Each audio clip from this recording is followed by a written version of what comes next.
Hi guys, welcome to another video. Today is a beautiful sunny day and I'm here in front of Glum's castle. Now I'm here today because this is the ancestral home of the Bowes lion. Who are the Bowes lion? Well, the most famous of them is the Queen Mother, which is the grandmother of our current monarch, King Charles III. And in today's video, I'm talking about something that is related to her, which is why Diana, at that time known as Lady Diana Spencer, was ill-suited to marry the future king of Britain. So I'm not making this video to throw shade on anyone. I'm here because I'm making a historical analysis and I want to showcase how wrong decisions can have a damaging effect that is long-lasting. Now, what does Elizabeth Bowes-Lyon, the Queen Mother, has to do with Diana and her marriage to, at the time, the Prince of Wales? Well, two people are responsible. When we go back at the very beginning, two people are initially responsible for making that decision because it wasn't Charles himself. And these two people are Lady Femoy, so Diana Spencer's grandmother, but also Elizabeth Bowes-Lyon. Now let's look at 5 reasons why Diana was ill-suited to marry the then Prince of Wales. And guys, before I start this video, I want to show a little bit of my sources.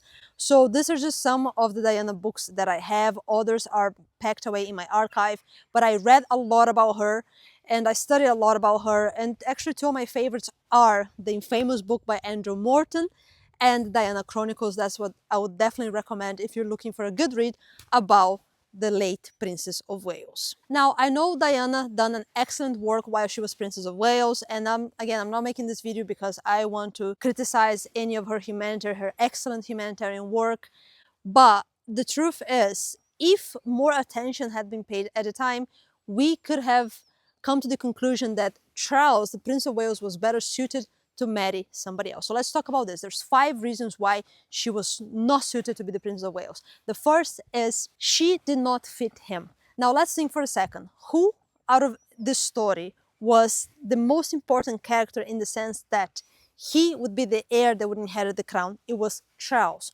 So I don't understand why they didn't try and find a partner that would fit him a little bit better. Diana and Charles were not compatible at all. They were very different people. Everyone knows that he didn't choose her initially to be his wife. He chose somebody else, but that wasn't possible. So the first reason simply is she did not fit him. And his wife, it should have been chosen somebody who would fit him, who could support him, because the role of the wife, especially in that case, is to give support. Now, the second reason is the age gap, 13 years age gap. Not to mention that at the time Charles was 33, already had a mindset perhaps far older than what he was in his age. And Diana, on the contrary, was always a very young and naive girl, which made their personalities extremely contrasting, and that massive age gap just didn't help anything at all because they were in different phases of their lives. Now, you know yourself, your 20s are different than your 30s. So somebody who is in their 30s to somebody who is in their early 20s, two people at different stages and different phases of their lives. Not to say that this couldn't work, but perhaps on a different couple, not this one in question. So the third reason why the then Lady Diana Spencer, which by the way comes from a very broken family. I could make a different analysis, a different video another time. So why she was ill-suited, the third reason is simply because they had completely different interests. Now, anyone who has studied the life of King Charles before he became a monarch and Diana would know that they just were completely different.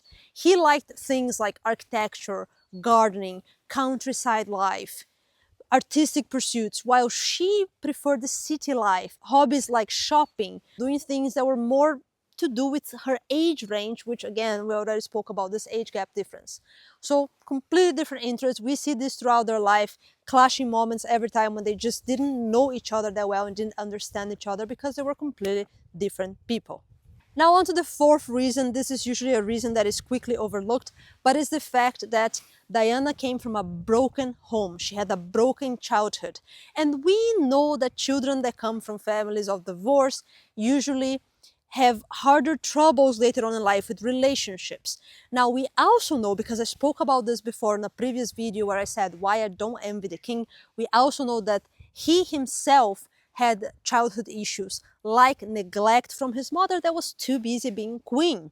These are two people that had issues in their childhood, and everyone knows that the childhood years are gonna affect a person for the rest of their life. So we have two people here with abandonment issues, emotional issues that had not been dealt with from their childhood put together. What Charles really needed at the time was somebody that came from a solid upbringing, a solid family. And we have a great example of this because that's his current wife, our now Queen Camilla. And she is like a rock that solidifies his work now as a monarch, because to be in a position like this of a monarch, it requires a lot. So she came from a healthy upbringing, a healthy family that didn't have the issues Diana had, because she had a very tough childhood. I would like to make a video just about this at some other point, but that's how you can get somebody like the heir to the throne that has a lot of responsibilities and a lot of stress. This is how you can equilibrate things, by putting somebody next to him that didn't have these childhood traumas and issues that could potentially appear later on in life. So on to our final reason is simply that Charles was not in love with Diana. Now, you don't need to be a genius to understand that when it comes to marriage and matchmaking, it would be preferred that both parties were in agreement, and if not in love, at least interested in each other. And that didn't seem that it was what happened. How do we know this? Because it is well documented that at the time the Prince of Wales was in love with somebody else. Who was this person? Is our current queen, Camilla. When they met, initially that was their desire to marry. Charles wanted to marry her, but he wasn't able to because of powers above him, people above him, elders that made this decision that would impact him for the rest of his life. One of them, Elizabeth Bowes-Lyon, his grandmother. So now you have 5 reasons why Diana was ill-suited for that role. Obviously, I have no idea what it would be like to have a role like this, but I understand it is a role filled with responsibilities, filled with duties. So there you have it. These are 5 reasons why I believe Lady Diana Spencer, as she was known at the time before getting married, was ill-suited to be the next Princess of Wales. Again, she done an excellent work, and I wouldn't want to erase any of her humanitarian efforts that have been fantastic. She was a brilliant Princess of Wales. However, in terms of her emotional state, in terms of any existing childhood traumas, in terms of her suitability with her partner, her compatibility with her partner, which was the Prince of Wales, in terms of all these topics, we know that she, looking at it now, the way history happened, she was not compatible and she was ill-suited for this position.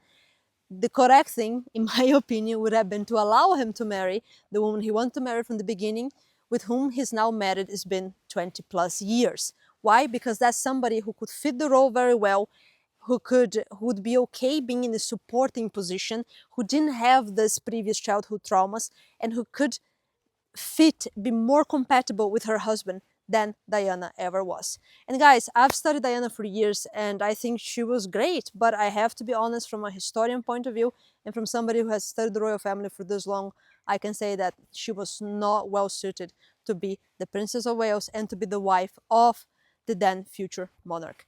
Now, I hope you have enjoyed this video, and I plan on making more content about royal families, especially about the British royal family and, as I mentioned, the Spencers. There's a lot of stuff I would like to talk about. So I hope you have enjoyed this video. Please don't forget to like, comment, and subscribe to this channel. I wish you all an excellent day.